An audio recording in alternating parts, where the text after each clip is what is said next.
Bon, la situation des personnes en situation de handicap est stable, mais avec pas beaucoup de changements. Les personnes dites normales, pour la vision des personnes en situation de handicap, je sais qu'il y a un recul parce que beaucoup de gens ne sont pas conscients de la problématique de la personne en situation de handicap. La situation des élèves handicapés, comme tout le temps, je crois que la situation demeure.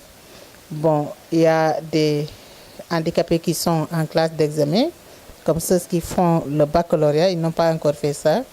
Ceux qui font le BFM n'ont pas encore fait ça.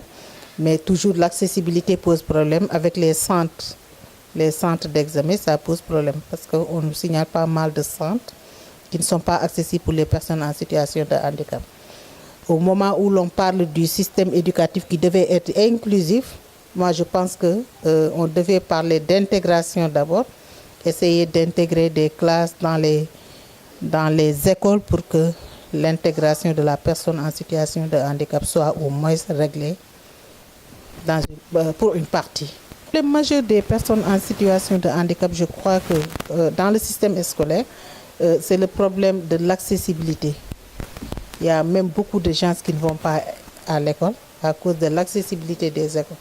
Parce que si vous prenez une personne handicapée qui ne peut pas monter les escaliers ou bien des marches, ça pose problème. Avec le fauteuil roulant, ça pose problème. Avec le problème des sourds pour l'appareil auditif, c'est un problème. Avec le problème des albinos pour les crèmes solaires, tu dois marcher des kilomètres, c'est un problème aussi. Je crois qu'il y a beaucoup de contraintes qu'on devrait régler. C'est des préalables qu'on devrait régler avant de parler de l'école inclusive, comme je l'ai dit tout à l'heure. Ça peut être un frein et ça risque d'être un frein pour les handicapés. Moi, je crois que l'État est tellement conscient de ce qui se passe pour les personnes en situation de handicap. Parce que tout le temps, vous entendez les associations, les organisations de personnes en situation de handicap parler de la loi d'orientation sociale. Dans la loi d'orientation sociale, on a énuméré pas mal d'articles qui parlent de la problématique de la personne en situation de handicap. C'est en fait toutes les préoccupations des personnes en situation de handicap. Que vous soyez sourd-muet, aveugle, albino ou handicapé moteur ou d'autres types de handicapés, toutes catégories confondues, toutes les problématiques sont dans la loi. Donc la loi est censée de régler le problème des handicaps. Et l'État a la loi sur table, il nous reste les décrets d'application. Donc l'État est conscient de ce qui se passe. Ça tarde à venir non seulement, parce que moi je dis souvent, nos responsables au niveau des associations, que ce soit au niveau de la fédération nationale, comme au niveau de la fédération départementale, parce que nous sommes bien structurés. La conscience reste quand même. Ce que nous devons faire, les lobbying et plaidoyer en faveur des personnes en situation de handicap, pose problème. Parce que des fois, vous avez double casquette. Comme le président de la fédération, souvent, ils ont un poste au niveau de l'État, ils ne peuvent pas parler au niveau des handicapés. Moi, j'ai l'habitude de le dire, si on vous donne un poste dans l'État, il faut démissionner pour le mouvement des handicapés, pour mieux être à l'aise. Toutes les associations de personnes handicapées ont soutenu, puisque les associations étaient là-bas, mais ce qu'elles devaient faire, elles ne l'ont pas fait. On devait porter plainte d'abord, peut-être elles ont dû oublier, mais il y a des gens comme Pape, comme d'autres qui ont dit que c'est de la politique, ça n'arrange pas nos responsables qui sont à haut. Et maintenant, dans l'avenir, qu'est-ce que vous comptez faire pour appuyer celle qui a été violentée? Moi, je crois que dans l'avenir, il faudra les conscientiser parce que la loi, c'est la loi en plus. Moi, je l'ai même dit, quand un policier vous dit qu'il faudra dégager de l'ordre public, il faut au moins respecter la tenue. Ça, c'est la moindre des choses. Il ne faut pas dire que je suis handicapé, je ne respecte pas du tout. Vous êtes handicapé, mais vous êtes citoyen.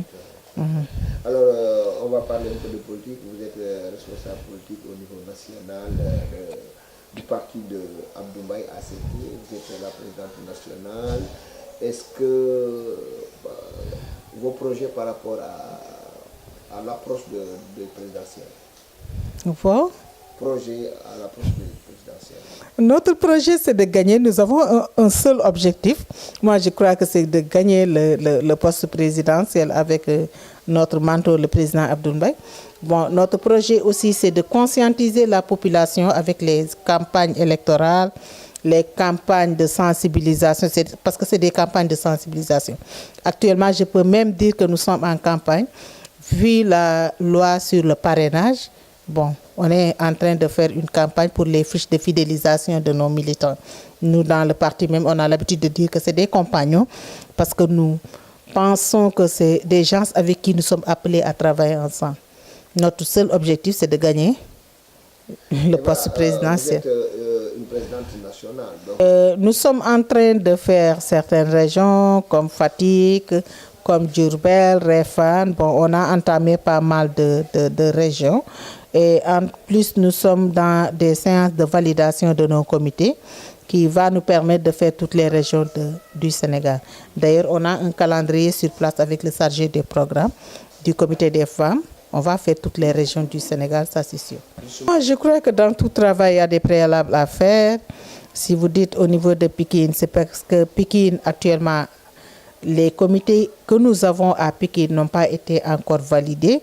On n'a pas encore fait un grand format avec le président Abdoul Mbaye. Il s'est déplacé dans pas mal de comités, mais on n'a pas encore validé ces comités, ça se prépare. Au niveau de Guédiawaye, je pense qu'il y a 32 comités qui ont été déjà montés et des comités même en cours de validation parce que bon, l'effectif qui doit valider n'est pas un grand nombre pour tout le Sénégal. On est en train de former des commissaires pour la validation des comités. À Guédiawaye, toutes les localités, on a des représentants de ACT. Pourquoi pas? De toute façon, nous avons l'intention de gagner comme ça à la base, comme dans les communes, à la mairie de Guédiawaye. Bon, nous avons l'intention de gagner partout, donc pourquoi pas?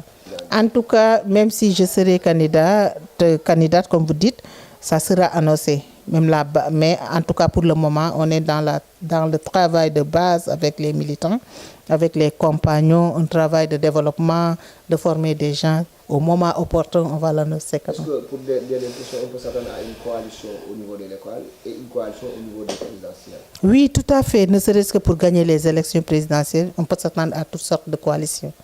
Merci.